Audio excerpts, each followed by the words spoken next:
नमस्कार, स्वागत है आपका स्पॉटलाइट में। मैं हूं आपके साथ पारुल। छत्तीसगढ़ में कुछ समय पहले हुई निगम मंडल आयोग की नियुक्तियों के बाद इन नियुक्तियों को लेकर बवाल मचा हुआ है। आरोप है कि सरकार ने अपने पसंदीदा पार्टी नेताओं को संवैधानिक पद पर बैठा दिया है। अब ये अनजाने में तो नहीं हुआ होगा, जाहिर है सोच समझकर अलग अलग सूचियां जारी की गई, लेकिन इन नियुक्तियों में नियमों की अनदेखी हुई है और पारदर्शिता का भी ध्यान नहीं रखा गया। जिन्हें नियुक्त किया गया उनमें कई ऐसे नाम हैं जो पूर्व विधायक हैं या वर्तमान में पहले से ही किसी पद पर बैठे हुए हैं। हद तो तब हो जाती है जब बाल संरक्षण आयोग के अध्यक्ष पद पर बैठने वाले महानुभाव केवल 8वीं पास हों। अब ऐसे में कार्य क्षमता को लेकर तो सवाल है ही, लेकिन सवाल ये भी है कि क्यों ना कहें कि सरकार ने अपने लोगों को उपकृत करने के लिए संवैधानिक पदों पर उन्हें बिठा दिया। अब ये आयोग जनता के साथ न्याय करेंगे या अपनी पार्टी के साथ, ये तो सवाल है। तो आज स्पॉटलाइट कि संवैधानिक पदों पर राजनीतिक नियुक्तियां क्यों और अब नियुक्तियों पर राजनीति के क्या है मायने। स्पॉटलाइट में आज इसी पर होगी चर्चा, आप रिपोर्ट देखिए।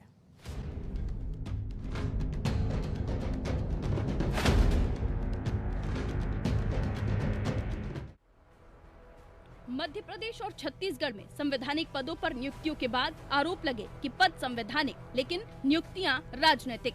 मध्य प्रदेश में कमलनाथ सरकार के समय हुई आयोग में नियुक्तियों के बाद ये आरोप लगे कि नियुक्तियों में नियमों की अनदेखी की गई है और पारदर्शिता का भी ध्यान नहीं रखा गया, जिसके बाद मध्य प्रदेश में सत्ता परिवर्तन हो गया। लेकिन अब इन पदों पर विराजमान राजनेताओं को सरकार नहीं हटा सकती, लेकिन ये आयोग सक्रिय भी नहीं दिखाई देते, वजह जो भी हो।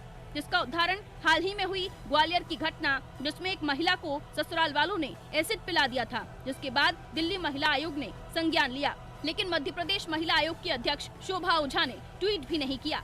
ये पूरा घटनाक्रम बताता है कि संवैधानिक पद पर बैठे राजनीतिक नुमाइंदों की निष्क्रियता किस तरह जनता पर भारी पड़ती है। कुछ ऐसा ही देखा जा रहा है छत्तीसगढ़ में, जहां छत्तीसगढ़ सरकार की ओर से हाल ही में आयोग और निगम मंडलों में हुई नियुक्तियों को लेकर विवाद शुरू हो गया है। इन नियुक्तियों को नियम विरुद्ध बताते हुए हाईकोर्ट में चुनौती दी गई है। जनहित याचिका में कहा गया है कि इनके अध्यक्ष पदों पर मनमर्जी से सिर्फ राजनीतिक व्यक्तियों को बिठाया गया है। जनहित में दायर याचिका में बताया गया है कि छत्तीसगढ़ शासन ने विभिन्न संवैधानिक आयोग जैसे बाल अधिकार संरक्षण आयोग, अनुसूचित जनजाति आयोग और अन्य में अध्यक्ष पद पर पिछले दिनों नियुक्ति की थी। नियुक्त लोगों के चयन में कोई पारदर्शिता नहीं बरती गई और न ही विज्ञापन के जरिए भर्तियां हुई हैं।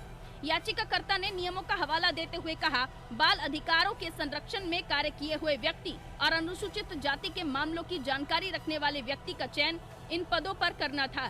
चेयरमैन की नियुक्ति चयन समिति द्वारा होनी थी।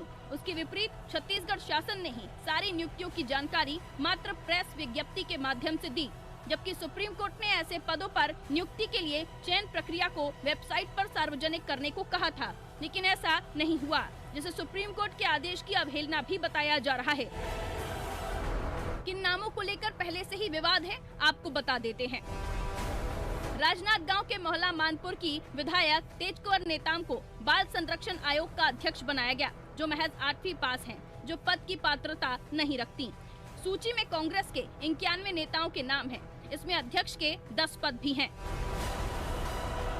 सूची पर नजर डालें तो करीब आधा दर्जन से ज्यादा विधायकों को ही मुख्यमंत्री अधोसंरचना एवं उन्नयन विकास प्राधिकरण में एडजस्ट किया गया है और कई ऐसे भी नाम हैं जिनको लेकर विवाद है, जो पार्टी से जुड़े हैं, पूर्व विधायक हैं, पहले से किसी पद पर हैं और अब उन्हें संवैधानिक पद पर नियुक्त किया गया, जिसे शुद्ध रूप से राजनीतिक करार दिया जा रहा है और इसे सरकारी नियुक्ति कहा जा रहा है।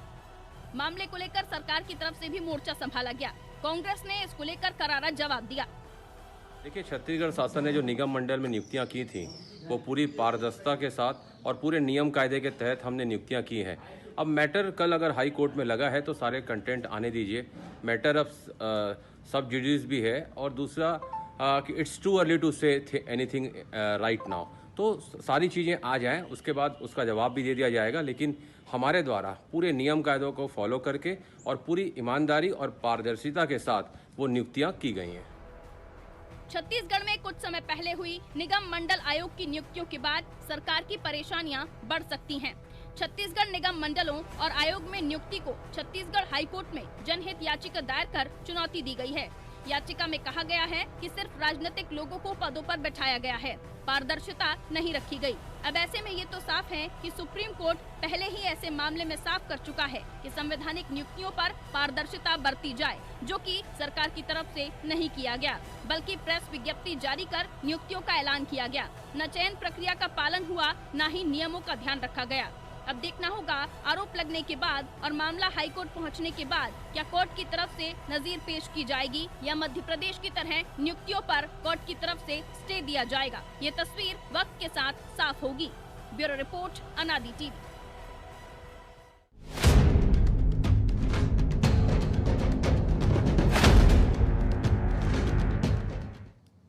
तो चलिए सबसे पहले वो सवाल जिन पर आज स्पॉटलाइट होने वाला है, तो वो सवाल आपके सामने, क्या नेताओं को उपकृत करने का जरिया बन गए हैं आयोग? अपने अपने को बिठाइए। सुप्रीम कोर्ट की गाइडलाइन के तहत क्यों नहीं हुई नियुक्तियां? जो गाइडलाइन सुप्रीम कोर्ट में रखी गई कि वेबसाइट पर सूची जारी होनी चाहिए। कब होगी निष्पक्ष लोगों की नियुक्तियां?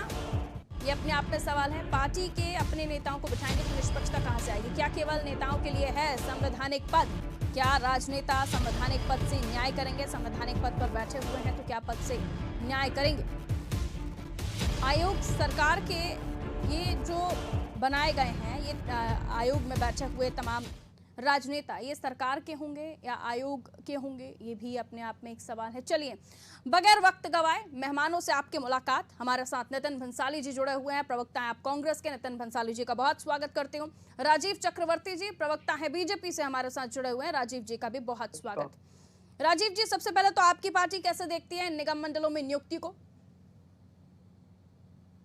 देखिए, राजनीतिक नियुक्ति होती है ये निश्चित रूप से सच है, हमने भी राजनीतिक नियुक्तियां की थी, लेकिन जो अर्हताएं हैं कि जो नियुक्त किया जाता है, अगर उसे वकील की डिग्री मांगी जाती है तो निश्चित रूप से उसे लॉ ग्रेजुएट होना चाहिए। यदि उस नियुक्ति में प्रश्न है कि अगर सवाल है कि उसे ग्रेजुएट होना चाहिए तो निश्चित रूप से जिसे नियुक्त किया जाता है ग्रेजुएट होना चाहिए। लेकिन आज जिस प्रकार से आप ही ने डेटा दिया और जो माननीय न्यायालय में जो मामला लगाया गया है उसको देखकर आश्चर्यचकित है कि जिन लोगों को चयन किया गया, नियुक्ति दी गई, वो कोई 5वीं पास है, कोई 8वीं पास है। ये बहुत गंभीर मामला है। राजनीति व्यक्तियों को भी दी है, लेकिन अभी ऐसा देखा जा रहा है कि योग्यता को दरकिनार करके किसी खास लॉबी के लोगों को तरजीह दी गई है। ये बड़ा दुख का विषय है और ये चिंता और संज्ञान लेने की बात है। बाकी मैं इस चीज को निश्चित रूप से मानता हूं कि चाहे हमारी सरकार हो या कांग्रेस की सरकार हो, वो जो लोग सक्रिय हैं राजनीति में निश्चित रूप से उन्हें लिया जाता है। मैं बिल्कुल नम्रता से तो है, तो ये गलत ना, आपकी पार्टी ने भी गलत किया था और अभी भी गलत हो रहा है। नहीं देखिए, लेकिन हमारी पार्टी जो अर्हताएं होती है उसका पालन करती है। नहीं, आयोग में नियुक्तियों का फॉर्मूला क्या है? आयोग में नियुक्तियों का फॉर्मूला क्या है? क्या आप अपने पार्टी के विधायकों को या वर्किंग राजनेताओं को जो एक्टिव हैं उन्हें आप आयोग के पदों पर बिठा देंगे जो संवैधानिक है? ये गलत है या सही है? आप मुझे ये बताइए। आपकी पार्टी ने किया, ठीक है, लेकिन ये गलत है या सही है? नहीं, योग्यता सबसे बड़ी बात। अगर मान लीजिए योग्यता में लिखा गया क्या है, पारदर्शिता सुप्रीम कोर्ट की तरफ से भी कहा गया है कि आपको वेबसाइट पर ये तमाम नाम डालने होंगे जो आपके ऑप्शंस में हैं, तो आपके समय पर भी ये नहीं हुआ। आयोग के पद पर राजनेता को बैठाना कितना सही कितना गलत, आपका पहला मेरे को रिप्लाई ये दीजिए। नहीं, योग्यता के साथ होना चाहिए। राजनीति व्यक्ति हो तो कोई उसमें बात नहीं। ठीक है, हमने किया तो ठीक है, आप दूसरा भी कर ले तो सही मानेंगे, ऐसा है क्या? गलत को गलत बोलने में आपको डर लग रहा है क्या राजीव जी? नहीं, योग्यता के साथ होनी चाहिए वो राजनीति। नहीं, ठीक है, तो आप इतने विद्वान प्रवक्ता हैं, इतने विद्वान प्रवक्ता हैं, मुझे इसका फॉर्मूला बताइए। असल में प्रोसेस क्या है? क्या राजनेता को बिठाया जा सकता है संवैधानिक पद पर? गलत है या सही है, इतना बताइए बस। नहीं, बिल्कुल सही है, बैठा सकते हैं। आज तो टेक्नोक्रेट की बात चलती पूरी दुनिया भर में कि जितने रथ साहब हमारे साथ जुड़ेंगे कुछ ही देर में, मैं उनसे भी चाहूंगी कि पता चले। हर जगह अगर ये बात कही जाए कि ब्यूरोक्रेट्स ही हर जगह को लीड करेंगे तो ये गलत बात है। और अब तो जितने विशेषज्ञ हैं, ये 1992 से ये परिपाटी चल पड़ी है कि जो विद्वान लोग हैं, जो अपने विषय के विशेषज्ञ हैं, चाहे वो राजनीतिज्ञ हो या गैर राजनीतिज्ञ हो, उन्हें बैठाया जाना चाहिए। और भारतीय जनता पार्टी निश्चित रूप से, चाहे केंद्र की सरकार रही हो या राज्य की सरकार रही हो, वो विशेषज्ञ लोगों को उसमें बैठालती है। ठीक है, अब पीसी उनके रथ साहब साथ जुड़े यदि हुए हैं। पीसी व्यक्तिगत रथ रूप से साहब, किसी आवाज मिल रही है राजनीतिक आपको? पार्टी में हो तो कोई मैं बुराई आती नहीं। हूँ सर आपके पास, राजीव जी आती हूँ। पीसी रथ साहब को आवाज मिल रही है हमारी? पीसी रथ साहब, स्वागत करती हूँ आपका आनादि टीवी पर। वरिष्ठ पत्रकार हैं आप, छत्तीसगढ़ के बहुत अच्छे राजनीतिक विश्लेषक। सर मैं आपसे सबसे पहले यही समझना चाहूंगी कि आयोग में जो नियुक्तियां होती हैं, क्या राजनेताओं को उस जगह पर बिठाना आप सही समझते हैं? अभी तक हमारे साथ राजीव जी जुड़े हुए हैं बीजेपी से, उन्होंने कहा हमारी सरकार ने भी ऐसा किया था। ये सही है या गलत है? कितना न्याय आयोग में बैठे हुए लोग या आयोग के पद पर, किसी भी आयोग, चाहे वो बाल संरक्षण आयोग हो या तमाम महिला आयोग हो, उनमें बैठे हुए लोग कितना न्याय करेंगे अगर वो राजनेता है तो? सर पीसी रथ साहब।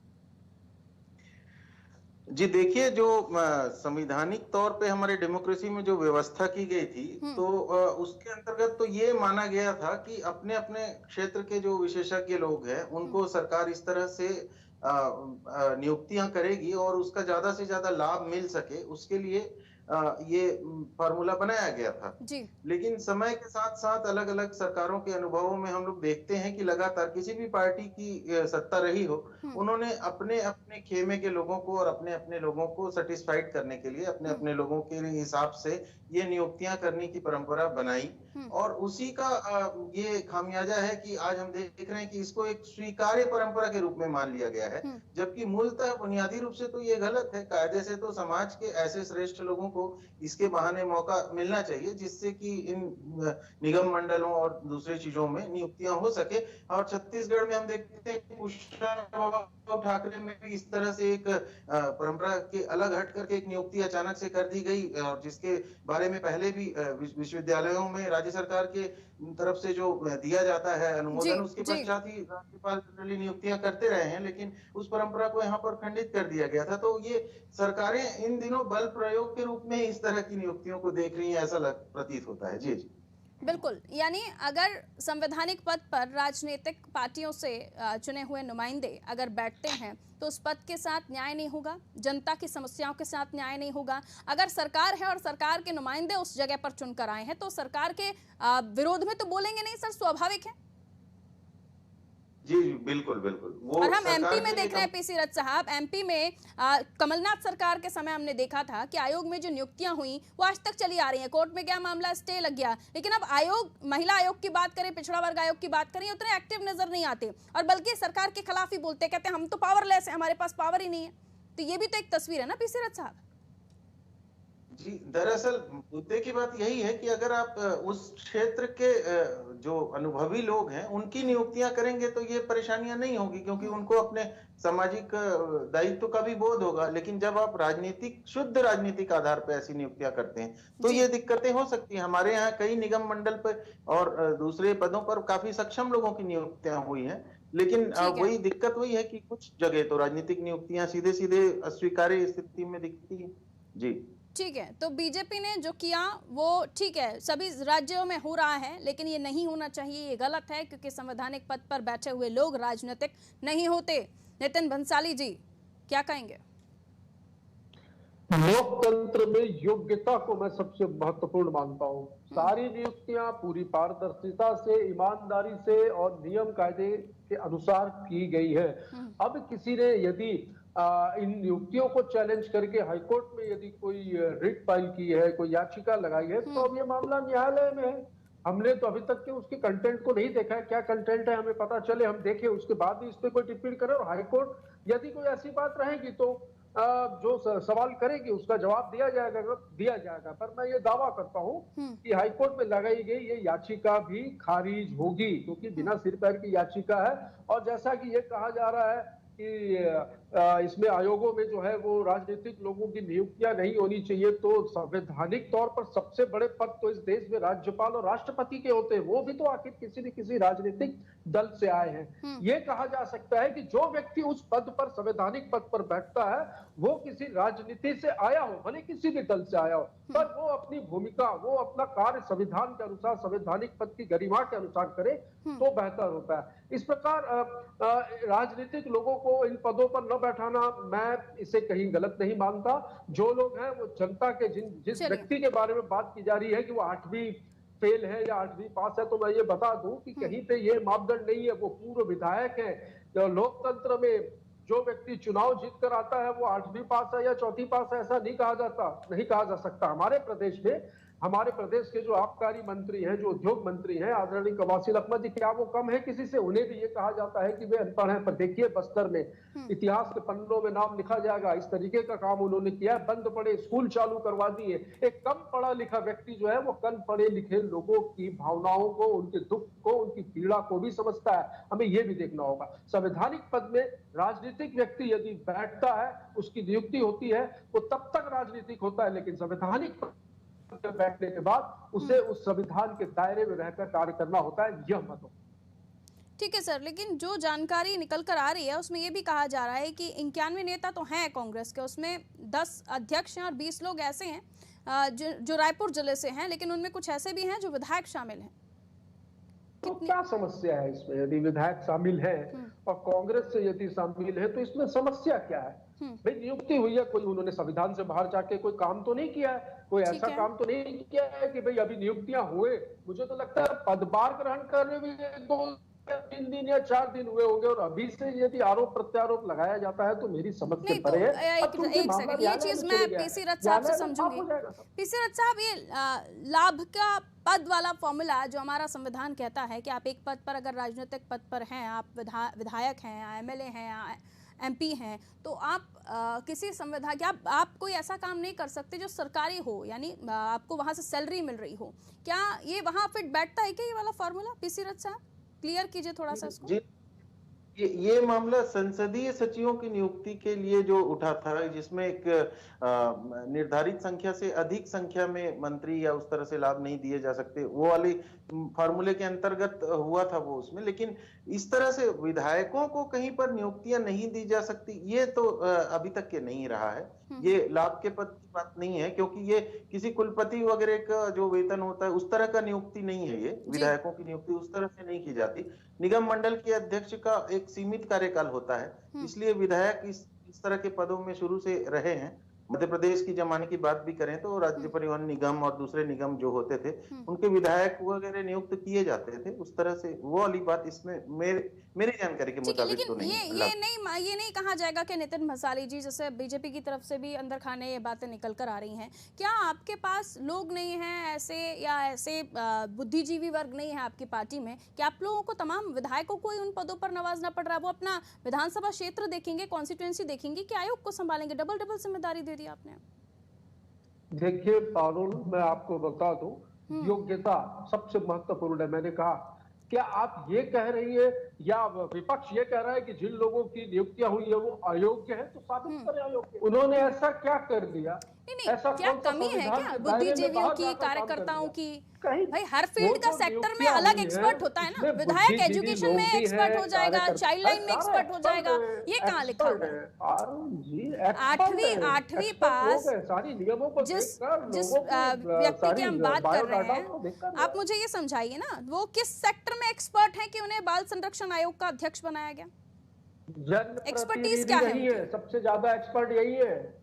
मैं ये बता दूं कि जनप्रतिनिधि रही है, जनता ने एक बार विधायक चुना है उन्हें, सबसे बड़ी योग्यता तो यही है। और लोकतंत्र में मेरे हिसाब से वोट, इससे बड़ी तो कोई चीज नहीं होती। मत, जब जनता, लाखों लोगों ने जब मत देकर उनको विधायक बनाया, 5 साल अगर उन्होंने उस विधानसभा को बखूबी चलाया है तो कुछ तो ज्ञान होगा। मैं नहीं मानता कि कोई 8वीं पास है, कोई 10वीं पास है, कोई 5वीं फेल है तो वो काम नहीं। यानी एक डॉक्टर की एजुकेशन में और एक विधायक की एजुकेशन में, उनकी एक्सपर्टीज में और एक एमएलए की एक्सपर्टीज में कोई अंतर नहीं होता, आप ये कहना चाहते हैं? डॉक्टर वाली बात जो आप कर रही हैं, एक्सपर्टीज, मैं एक्सपर्टीज की बात कर रही हूँ ना आपसे। ये बहुत ही 8वीं पास बाल संरक्षण आयोग के अध्यक्ष किस क्षेत्र में एक्सपर्ट? किस जगह ये लिखा है, किस संविधान के पन्नों में ये लिखा है कि नहीं, आपने अभी कहा ना कि हम उनकी योग्यता को पैमाना मान रहे हैं। मैं नहीं मानता। हाँ, योग्यता है, योग्यता को पैमाना, तो योग्यता वाली बात ही तो पूछी जा रही है ना सर। जिनको लाखों लोग चुनकर विधानसभा तक भेजते हैं वो व्यक्ति आयोग, तो वो ये थोड़ी ना देखते हैं सर कि सामने वाले ने किस चीज में पीएचडी कर रखी है, वो तो जननेता मानते हैं ना उन्हें। आप और हम या भाजपा या हमारे जो पत्रकार साथी बैठे, ये हम कैसे ये बोल सकते हैं? नितिन भंसाली जी, काफी लंबे समय से आप मेरे साथ चर्चाओं में बैठ रहे हैं और आप इस तरह की बातें कर रहे हैं, जो थोड़ा सा ठीक नहीं लग रहा। मैं आपसे एक्सपेक्ट तो नहीं कर रही कि पारुल जी, आप मैं ये कुछ बातें कहना रखें। जी राजीव जी, आ जाइए अब आप। पारुल जी, मैं कुछ कहना। पारुल जी, ये तो ठीक है, मैं मानता हूँ, नितिन जी की बातों से सहमत हूँ, वो होना लेकिन पड़ेगा कहीं राजीव पर जी, एक आपकी कोड ऑफ मजबूरी है। कंडक्ट रहता है। नहीं, एक बात मैं कहना चाहूंगा कि कांग्रेस के शासन में गलत ये हो रहा है कि राजनीति जो संवैधानिक पद पर है, वो भले राजनीति से आया हुआ व्यक्ति, लेकिन वो राजनीति नहीं कर सकता। लेकिन दुर्भाग्य की बात यह है कि कांग्रेस से आए हुए लोग वो प्रधानमंत्री का पुतला फूंकते हैं।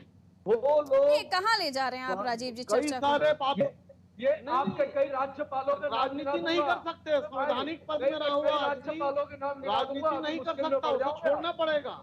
लोकसभा नहीं, लोक सेवा आयोग के अध्यक्ष हो, महिला बाल आयोग के अध्यक्ष या बाल आयोग के अध्यक्ष हो, उनकी नियुक्ति भले राजनीतिक रूप से किया जा सकता है, राजनीतिक नियुक्ति हो सकती है, लेकिन एक कोड ऑफ कंडक्ट है कि वो राजनीति नहीं करेंगे बिल्कुल नहीं करेंगे के दौरान, लेकिन करते हैं। आप देख लीजिए कि जिस प्रकार से कांग्रेस के लोग कर रहे हैं, वो राजनीति कर रहे हैं, हमारे समय नहीं किए हैं। तभी तो बोल रहे हो, हमारे समय किसने किया? बताइए, आपके लोगों ने समय किया? हो रहा है। बताइए क्या किया, बताइए भाई, क्या हो रहा है?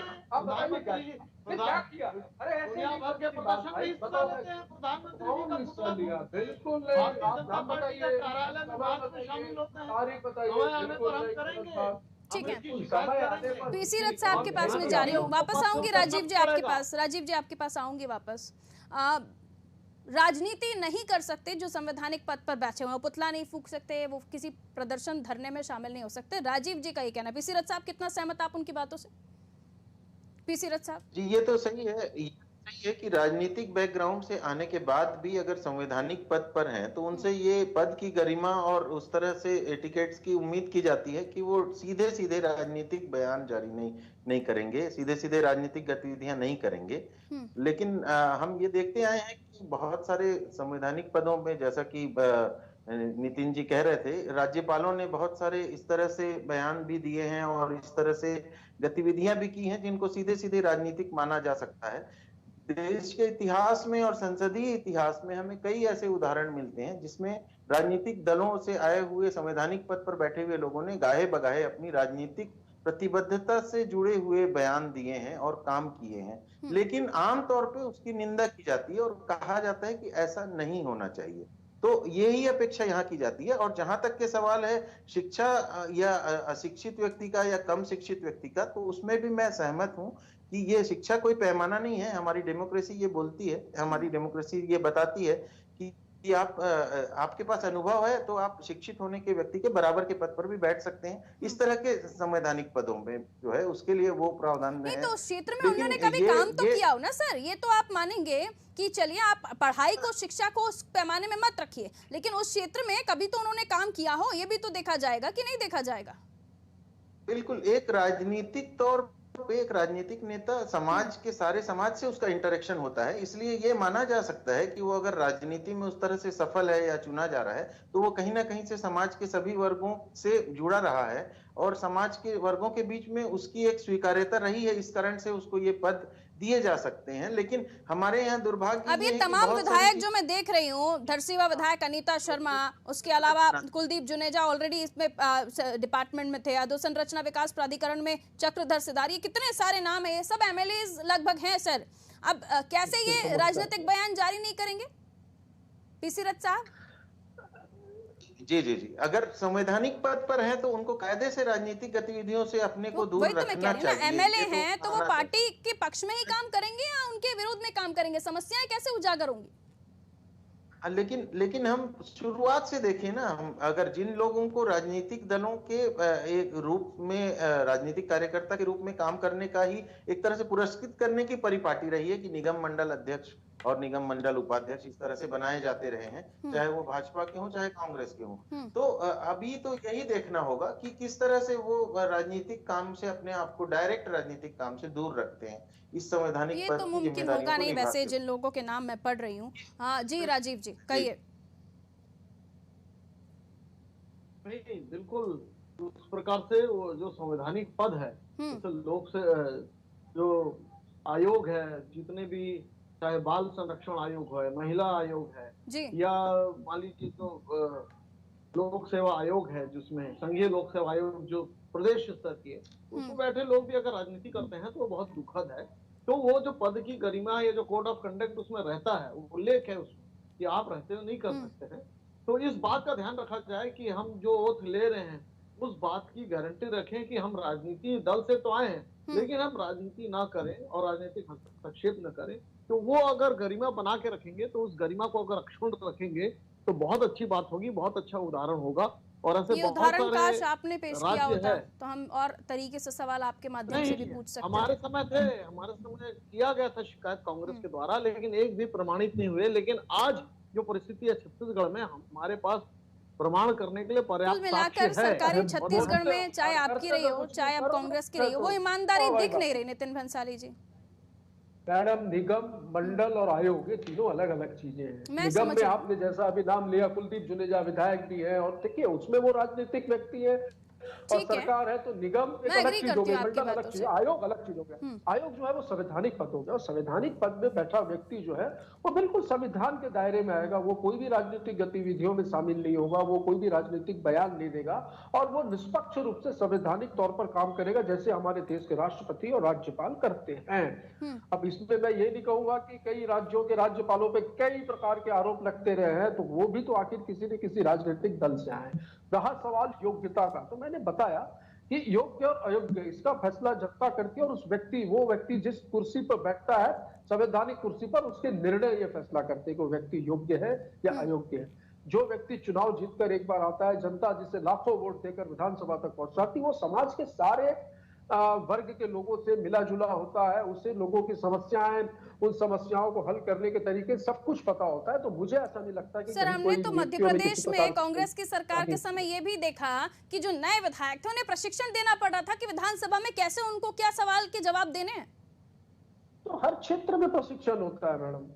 ठीक है, तो यहाँ पे भी पहले प्रशिक्षण लेंगे, उसके बाद आयोग को चलाएंगे। सीखना तो हमेशा जरूरी है, सीखना तो जीवन थोड़ा कंफ्यूजन है पीसी रथ साहब। मैं फाइनल कमेंट पीसी रथ साहब से ले रही हूँ। पीसी रथ साहब, ठीक है, अगर योग्य नहीं है तो सीख लेंगे, फिर योग्यता ही पैमाना है, फिर उनको जनता ने चुना है, वो जनप्रतिनिधि हैं, ये थोड़ा कंफ्यूजन वाली चीज लग रही है। जनता विश्वास किस पर करे? दोनों ही सरकारों ने तो अपने राजनेताओं को, अपने पसंदीदा नेताओं को आयोग के पदों पर बिठाया था।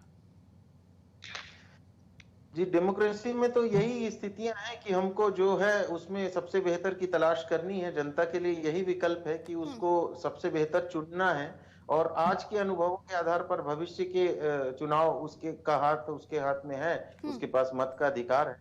और अभी जो स्थितियां हैं उसमें हम देख रहे हैं कि जैसा इन्होंने स्पष्ट किया है कि आयोग अलग है, तो आयोग के कुछ पदाधिकारियों को भी राजनीतिक गतिविधियों में यदाकदा देखा गया है। तो इसीलिए ये आशंका जाहिर की जाती रही है कि अगर कोई सक्रिय राजनीति में लगातार 20 साल 30 साल से है और अचानक से वो किसी संवैधानिक पद पर आ जाता है, तो वो कितना खुद को बचा पाता है, ये उसके व्यक्तिगत क्षमता के ऊपर निर्भर करेगा। और हम देख रहे हैं कि छत्तीसगढ़ में सरकार बहुत सारे प्रयोग भी कर रही है, बहुत सारे तबादले और हर तरह की चीजों में उसने पिछली सरकारों की तुलना में अपनी अति सक्रियता भी दिखाई है। लेकिन कुल मिलाकर के सरकार जो है वो स्टेबल रहे और प्रदेश के विकास में ज्यादा उसकी भूमिका रहे, और निगम मंडल में देर से ही सही, लेकिन निगम मंडलों के इंटरेस्ट तो में मध्य प्रदेश में भी देखे थे हमने कि जाते जाते निगम मंडलों में अपने लोग बिठा कर गए। कमलनाथ जी, जी राजीव जी आइए। राजीव जी, आवाज मिल रही है क्या? ठीक है, नितिन जी आप अपनी बात रखिए, फाइनल कमेंट क्या कहना चाहेंगे? जनता को विश्वास कैसे दिलाएंगे कि जो किया सही किया, इसमें कुछ झोल नहीं है? चलिए, लगता है डिस्कनेक्ट हुआ है। समय अब इजाजत नहीं देता। बहुत बहुत शुक्रिया आप तीनों का हमारे साथ इस चर्चा में जुड़ने के लिए। तो देखिए, आयोग अलग होता है, निगम अलग होता है, मंडल अलग होता है, इस बात को अग्री करते हैं, लेकिन आयोग में बैठे हुए लोग संवैधानिक पद पर होते हैं और वहां राजनेताओं को बिठाना या अपनी पार्टी के पसंदीदा चेहरों को उपकृत करना, क्या ये सही है? क्योंकि बीजेपी की सरकार ने ये किया तो बीजेपी इस मामले में सवाल नहीं उठाने के हकदार है, वो अपने आप को ऐसे समझती है, लेकिन वो भी गलत था और ये भी गलत है। अब ऐसे में योग्यता बताया जा रहा है, आप ये समझाइए, आप भी दर्शक बहुत समझदार हैं, तमाम राजनेताओं को सुनते हैं, राजनीति को देख रहे हैं, आप ये समझिए कि 8वीं पास अगर कोई व्यक्ति है या अगर कोई ऐसा नाम है जिसे बाल संरक्षण आयोग का अध्यक्ष बना दिया जाता है तो उसकी योग्यता ये कि जनता ने उसे चुना है या ये कि अब उसे आगे सिखाया जाएगा।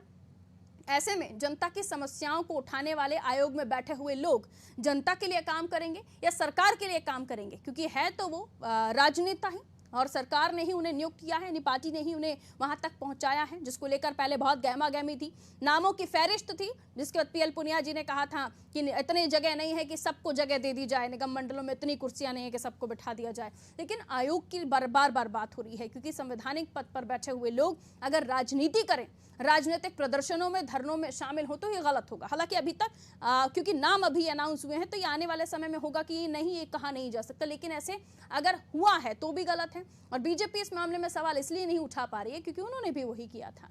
अब ऐसे में जनता की समस्या को उठाने वाले संवैधानिक पद पर बैठे हुए लोग क्या वाकई जनता के लिए काम करेंगे, आयोग के लिए ईमानदारी से काम करेंगे या फिर सरकार के लिए काम करेंगे? क्योंकि उनसे क्या आप उम्मीद कर सकते हैं कि वो आंकड़ों को लेकर, अगर महिला आयोग है तो महिलाओं के साथ जुड़ी हुई समस्याओं को लेकर क्या वो सत्य बोलेंगे, सरकार के विरोध में जाएंगे?